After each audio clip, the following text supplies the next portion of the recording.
The courtroom was so quiet you could hear people breathing. Judge Morrison held a piece of paper in his wrinkled hands. Everyone knew what was written on it. Everyone knew what was about to happen. Ethan Parker, the man sitting at the defense table with his head down, was going to prison for a very long time. "Mr. Parker, please rise," the judge said. Ethan stood up slowly. His legs felt like they were made of stone. His lawyer, Mrs. Chun, stood beside him. She looked sad. She had tried everything to save him, but nothing worked. The evidence was too strong. That's what everyone said. The money trail was too clear. Ethan Parker had stolen $2 million from his company. He had hidden it in secret bank accounts. He had lied to everyone. The jury had decided he was guilty 3 days ago. Now came the sentencing. "Mr. Parker," Judge Morrison began, adjusting his glasses. "The jury has found you guilty of fraud and embezzlement. These are serious crimes that—" "Wait." The voice was tiny. It came from the back of the courtroom. Everyone turned around. A woman in a gray suit was standing near the door. She was a social worker named Miss Teresa, and she was holding the hand of a little girl. The girl looked about 6 years old. She had dark skin that seemed to glow in the courtroom lights. Her hair was pulled back in 2 puffs with pink ribbons. She wore a yellow dress with white flowers on it, and in her other hand, she held a white cane. The little girl was blind. "Your Honor," Miss Teresa said, her voice shaking a little. "I'm sorry to interrupt, but this child has something very important to say, something that might change everything." The prosecutor, Mr. Williams, jumped to his feet. He was a big man with an angry face. "Objection! Your Honor, this is highly irregular. The trial is over. The jury has spoken. We're at sentencing. This is completely inappropriate." Judge Morrison frowned. He looked at the little girl. She was standing very still. Her face pointed toward the front of the room, even though her eyes couldn't see it. "Who is this child?" the judge asked. "Her name is Ava Brown, Your Honor," Miss Teresa said. "She's 6 years old, and she knows Mr. Parker." Ethan Parker's head snapped up. His eyes went wide. He stared at the little girl, and suddenly his face changed.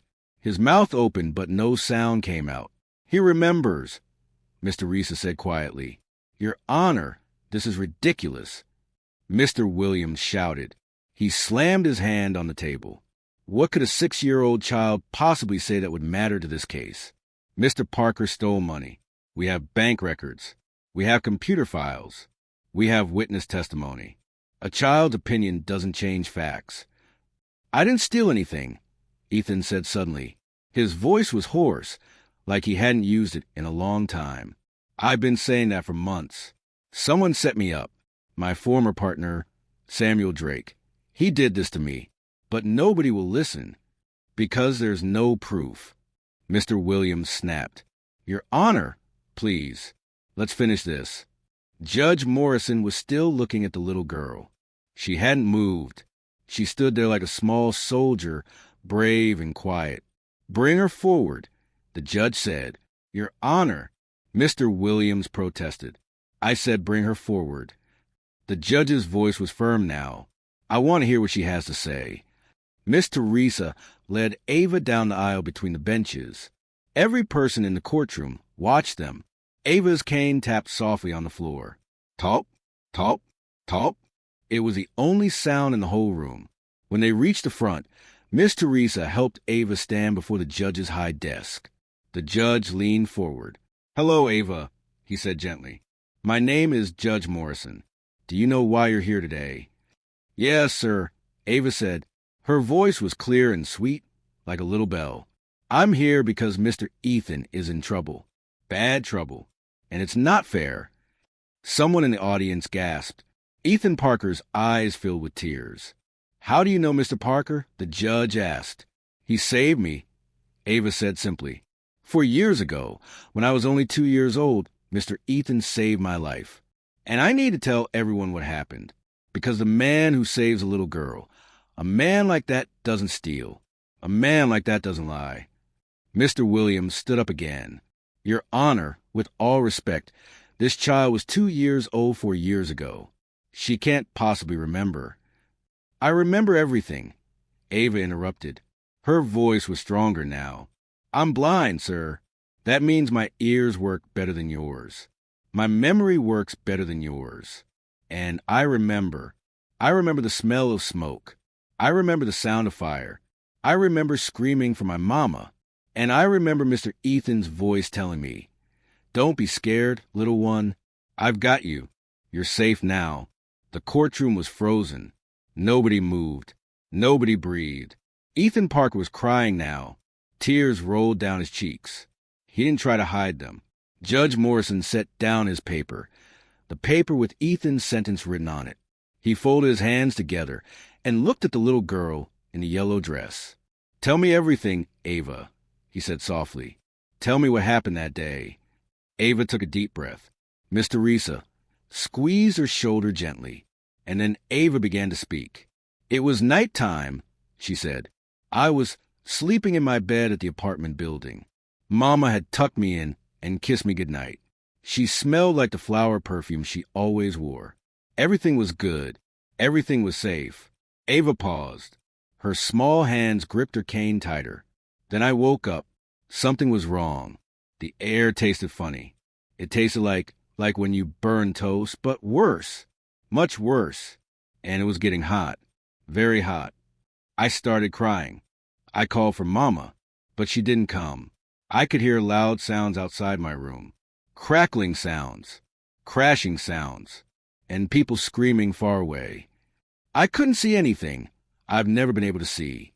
So I didn't know what was happening. I was so scared. I thought monsters were coming to get me." Mrs. Chun, Ethan's lawyer, was leaning forward in her chair. Even Mr. Williams had stopped objecting. Everyone was listening. Then my door opened, Ava continued, and I heard running feet. Someone came to my bed. Strong hands picked me up, wrapped me in my blanket, and a voice said, "I've got you, little one. Don't be scared. We're getting out of here." "It was Mr. Ethan," Ava said, and she turned her face toward where Ethan sat. I didn't know his name then, but I knew his voice. I knew he was good. I could feel it. Judge Morrison leaned even further forward. "What happened next, Ava?" Ava's small voice filled the courtroom like music. "Mr. Ethan carried me out of my room," she said. "But it wasn't easy. I could hear him coughing. The air was full of smoke. It hurt to breathe.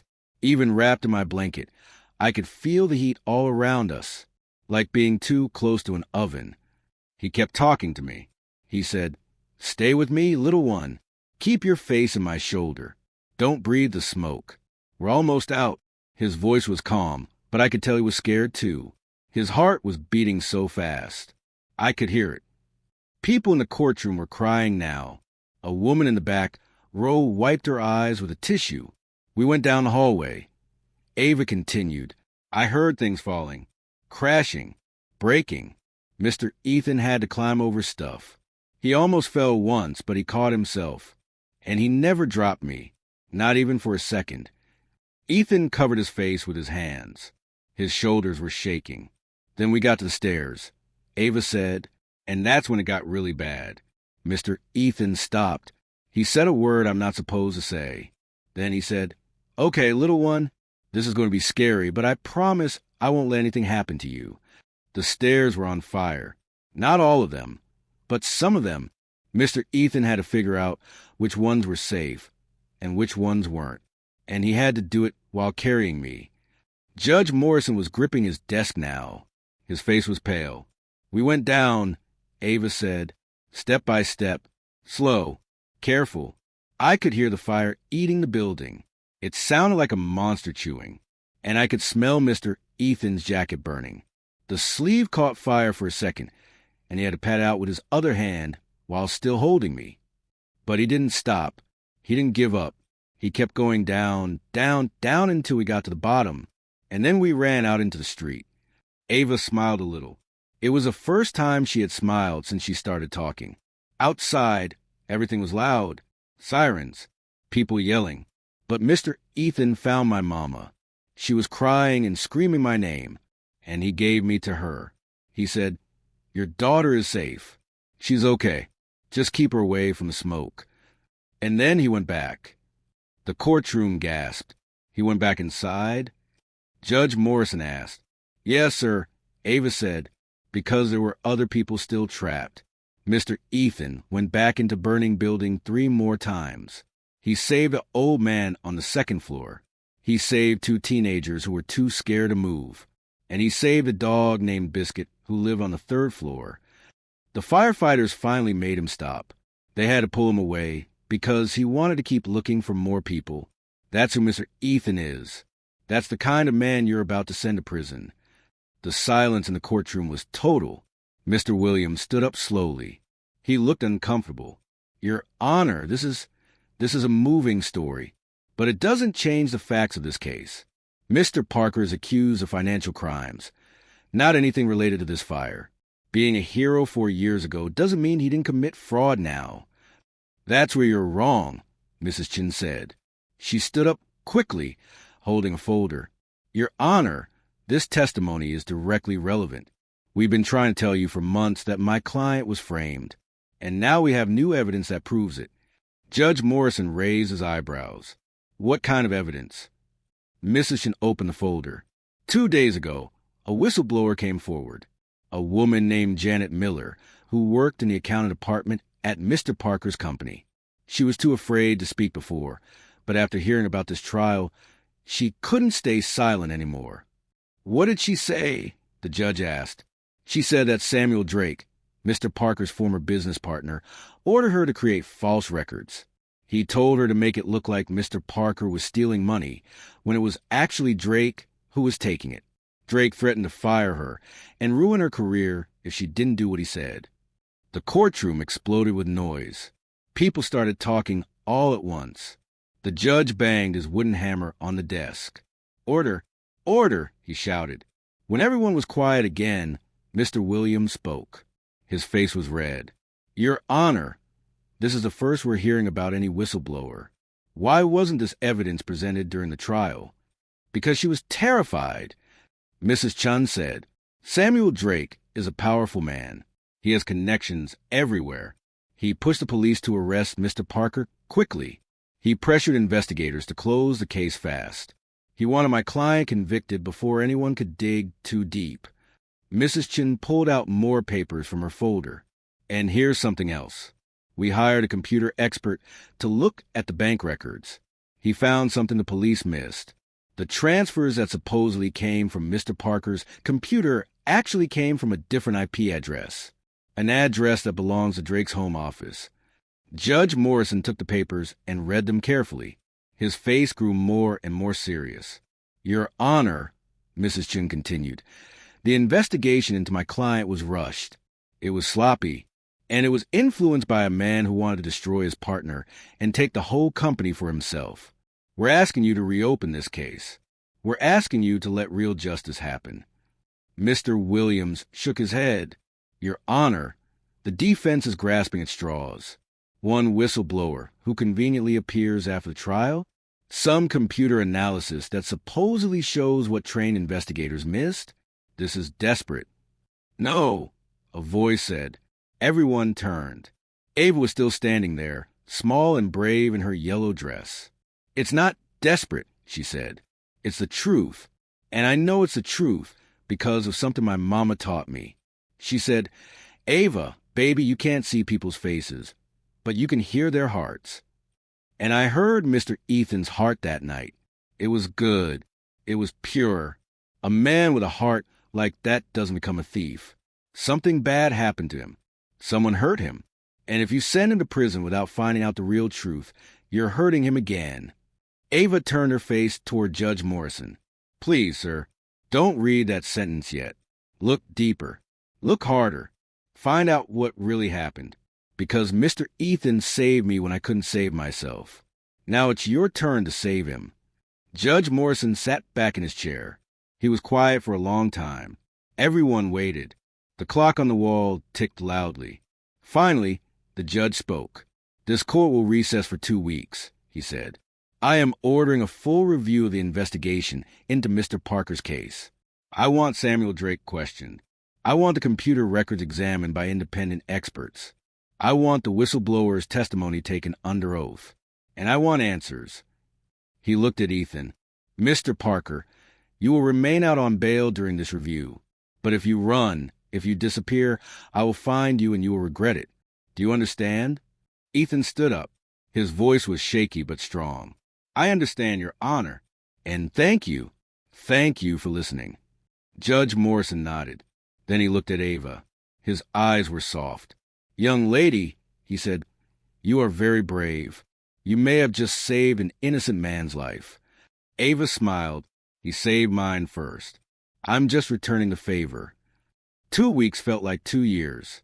Ethan Parker couldn't sleep. He couldn't eat. Every morning, he woke up wondering if today would be the day the truth finally came out. Or would it be the day they sent him to prison forever? Mrs. Chun, his lawyer, called him every day with updates. The computer experts found more evidence, she said on day 3. The fake transfers definitely came from Drake's office. Janet Miller gave her testimony, she said on day 7. She had emails from Drake threatening her. Actual proof. They're questioning Drake now, she said on day 12. He's getting nervous. His lawyers are scrambling. And then on day 14, Mrs. Chun called with the news that changed everything. Ethan, she said, and her voice was shaking with excitement. Samuel Drake confessed. He admitted everything. He's going to prison, not you. It's over. You're free. Ethan dropped the phone. He fell to his knees in his tiny apartment and cried. He cried for all the months of fear. He cried for all the people who stopped believing in him. He cried for the nightmare that was finally ending. But most of all, he cried because a 6-year-old blind girl had seen the truth when nobody else could. The courtroom was packed again. But this time, the feeling was completely different. Instead of sadness and anger, there was excitement in the air. People whispered to each other. Cameras flashed outside. News reporters crowded the hallways. Everyone knew what was about to happen. Judge Morrison entered and sat at his desk. He looked tired but satisfied, like someone who had just finished a very hard job. This court is now in session, he said. We are here for the final resolution of the case against Ethan Parker. Ethan sat at the defense table with Mrs. Chun. His hands were shaking. He couldn't believe this was really happening. Mr. Williams, the prosecutor, stood up. He looked very different from 2 weeks ago. His angry face was gone. Now he just looked sad and embarrassed. Your Honor, he said quietly, after a thorough reinvestigation of this case, the state has discovered that Mr. Ethan Parker is innocent of all charges. The real criminal was Samuel Drake, who orchestrated an elaborate scheme to frame his business partner and steal $2 million for himself. The courtroom burst into applause. Judge Morrison didn't even try to stop it. He let people clap and cheer for a full minute. When it was finally quiet, the judge continued. Mr. Drake used his position and connections to pressure investigators into closing the case quickly, Judge Morrison said. He created false evidence, threatened witnesses, and manipulated the system to convict an innocent man. Thanks to new evidence and brave testimony, we discovered the truth before it was too late.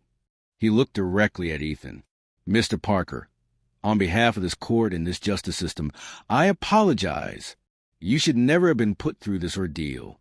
All charges against you are dismissed immediately. You are free to go.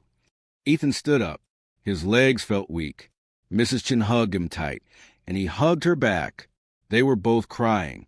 Furthermore, Judge Morrison said, Mr. Samuel Drake has been arrested and charged with fraud, embezzlement, witness intimidation, and obstruction of justice. He will face many years in prison for his crimes. More applause filled the courtroom. Judge Morrison held up his hand for silence. But before we close this case, there's someone I want to recognize. Someone whose courage made all of this possible. The back door opened. Miss Teresa walked in, holding Ava's hand. Ava was wearing a purple dress today, with a white ribbon in her hair. She walked down the aisle with her cane, tapping on the floor. When she reached the front, she stopped and turned her face toward the judge. Ava Brown, Judge Morrison said, and his voice was gentle and kind. You are the hero of the story. You stopped a terrible mistake from happening. You reminded all of us that justice isn't just about evidence and procedures. It's about truth. It's about seeing people's hearts, not just their actions. Ava smiled shyly. I just told the truth, sir. That's all. That's everything, the judge said. Because of you, an innocent man is free. And because of you, I promise to always look deeper, listen harder, and never rush to judgment again. You taught this old judge a very important lesson. He banged his hammer one last time. This case is closed. Outside the courthouse, the sun was shining bright and warm. Ethan stood on the steps, breathing in the fresh air. Free air. Air that tasted like hope. Mr. Ethan. He turned around. Ava was standing there with Miss Teresa and a woman who must have been her mother.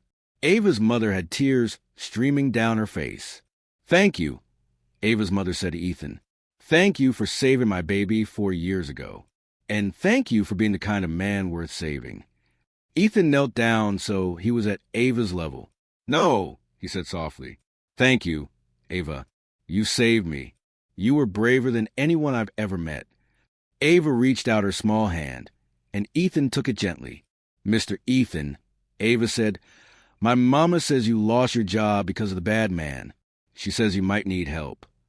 I'll be okay, Ethan said, though he didn't know if that was true. I'll figure something out. You can work with us, Ava's mother said quickly. I run a small community center in our neighborhood. We help families, we teach kids, we do good things. We don't have much money, but we have big hearts, and we could use someone like you. Ethan's eyes filled with tears again. Are you serious? Very serious, Ava's mother said. My daughter told me about your heart. That's the only resume I need. Ethan looked at Ava, at her sweet face and her strong spirit. This little girl who couldn't see with her eyes, but saw more clearly than anyone. I promise you something, Ava. Ethan said, I promise that I'll spend the rest of my life helping people, just like you helped me. I'll be there for kids who need saving. I'll be there for families who need hope. And I'll never forget what you did for me. Good, Ava said, and she hugged him tight. Because I'll never forget what you did for me either. We're even now. Ethan hugged her back, and for the first time in months, he felt truly happy. The story of Ava and Ethan spread through the whole city. News channels told it. Newspapers wrote about it. People shared online. The little blind girl who stopped a courtroom and saved an innocent man became famous. But Ava didn't care about being famous. She just went back to her regular life. Go to school, playing with her friends, and helping her mom at the community center where Ethan now worked. The community center grew bigger. More families came for help. More kids came to learn. And Ethan was there every single day, keeping his promise to Ava. He taught children to read. He helped families find jobs. He organized food drives for people who were hungry. And every time he saw someone in trouble, he remembered the scared little girl in the burning building and the brave little girl in the courtroom. Sometimes, late at night, Ava's mother would ask her, Baby, how did you know? How did you know Mr. Ethan was innocent? And Ava would always give the same answer. I couldn't see his face, Mama, but I could hear his heart, and his heart was good. Judge Morrison kept his promise, too. He never rushed another case. He always looked deeper, asked more questions, and listened to voices that others might ignore. He even started a program to review old cases, looking for other people who might have been wrongly convicted. Samuel Drake went to prison for 15 years. His fancy house was sold. His expensive cars were taken away. And every day in his cell, he thought about how his greed and lies had destroyed his own life. Meanwhile, Ethan Parker found something better than his old job and his old money. He found purpose. He found family. He found joy in helping others. And he found a little girl who became like a daughter to him. Ava and Ethan were bonded forever by fire and by justice, by fear and by courage, by darkness and by light. Years later, when Ava was growing up and giving a speech at a big event, someone asked her, What's the most important thing you've learned in your life? Ava smiled. She was a beautiful young woman now, successful and strong, but she still carried her white cane, and she still couldn't see with her eyes. I learned that being blind doesn't mean you can't see the truth, she said. Sometimes, the The most important things can't be seen with eyes at all. They can only be seen with the heart. And if we all learn to listen to our hearts more, to really hear what they're telling us about people, the world would make a lot fewer mistakes. The audience clapped and cheered. But Ava wasn't finished. I also learned that one small voice can change everything, she said.